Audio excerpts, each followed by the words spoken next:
चलिए अब दूसरा सवाल में चलते हैं। दूसरा सवाल हमारा कह रहा है आकृति में, यहाँ पे आकृति हमारा दिया हुआ है। आकृति में tan p minus cot r का मान निकालना है। tan p minus cot r, तो tan p का सूत्र होता है p बटे b, cot का सूत्र होता है b बटे p। तो हमारा ये लंब दिया हुआ है, कर्ण दिया हुआ है, आधार नहीं दिया हुआ है। तो चलते हैं क्यू आर का मान निकालते हैं पहले।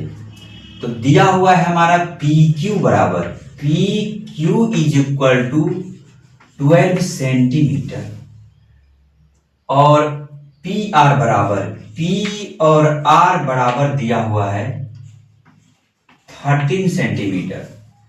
क्यू आर का वैल्यू आपको निकालना है। Q R is equal to what.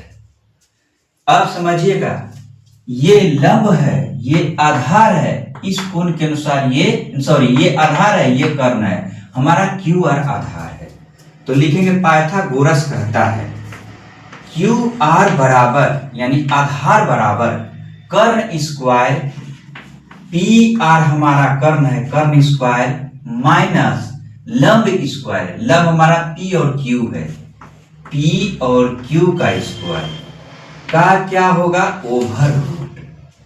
अब समझिएगा पी आर का मान कितना दिया हुआ है हमारा 13 का स्क्वायर माइनस क्यू का आर का वैल्यू है हमारा 12, नहीं पी क्यू का वैल्यू है हमारा 12, तो 12 का स्क्वायर का रूट।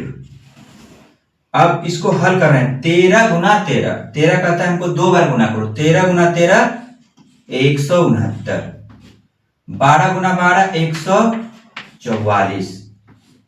कुछ आपको 20 तक गढ़ा भी याद रखना पड़ेगा। अब देखिएगा यहाँ पर 169 में 144 जाएगा तो 5 और 2 यानी कितना हो गया 25। 25 का वर्गमूल हमारा होगा 5। क्या होगा 5।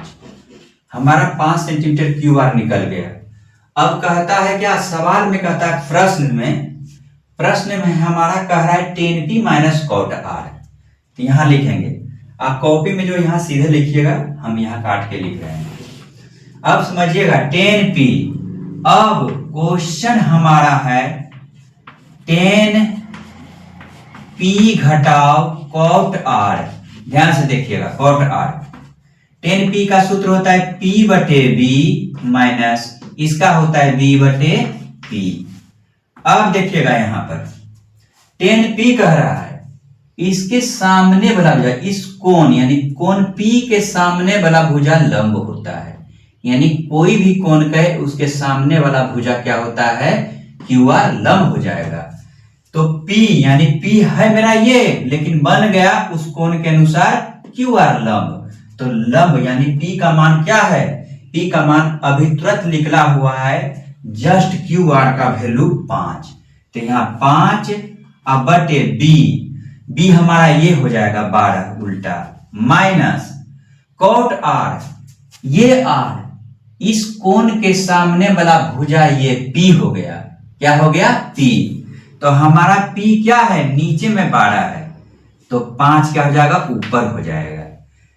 समझिएगा tan p कहे इसके सामने भुजा लंब ये होगा, लंब का मान 5 बटे 12, आधार ये हो जाएगा। इस कोण को कहेगा लंब ये हो जाएगा, आधार ये हो जाएगा। तो लंब मेरा ये हो गया, आधार ये हो गया। अब समझिएगा यहाँ पर 5 बटे 12 है प्लस में, अब 5 बटे 12 माइनस में, आपस में दोनों घट जाएगा। क्या हो जाएगा, घट जाएगा। जैसे 5 माइनस 5 बराबर 0 हो जाता है, ठीक उसी प्रकार यहाँ वैसे कटा देंगे। यानी 5 5 गया 0, क्या हो गया 0, प्लस में और माइनस में आपस में कट गया 0। ये उत्तर हो गया हमारा, क्या हो गया, आंसर हो गया। इसको उतारिए।